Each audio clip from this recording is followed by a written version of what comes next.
The SEC slate has not been kind to the Mizzou football team so far this season. A tough loss to Kentucky, a routing from Tennessee, and now Jimbo Fisher rolling into town after beating top-ranked Alabama. It's the first time Texas A&M has been in Columbia since back in 2013 when Mizzou clinched the SEC East title against Johnny Football and the Aggies. Not quite that performance today.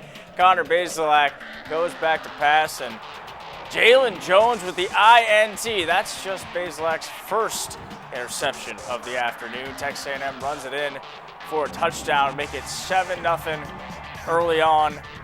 As yes, another route was on. First quarter still, Mizzou's run defense still continues to be a problem. Isaiah Spiller gets the handoff, nobody around him at all, untouched into the end zone, in for 6. Aggies now on top 14-0. Texas A&M ran in another one to make it 21-0. Tigers finally showing some life as Tyler Beatty breaks through. And look at him go. This is the lone bright spot of the team right now as Tyler Beatty carries a couple Aggies into the end zone. That's a touchdown, 21-7. Mizzou still fighting back. Just before the break, now it's 28-7.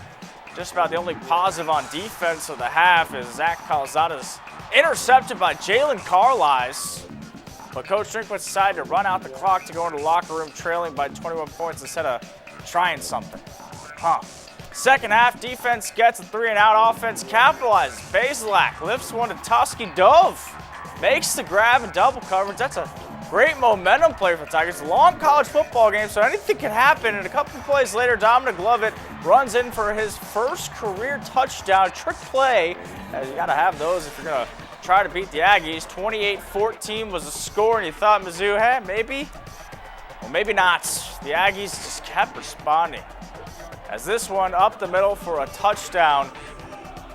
Mizzou just could not recover from that slow start in the first half as the Tigers go down 35-14 to Texas A&M.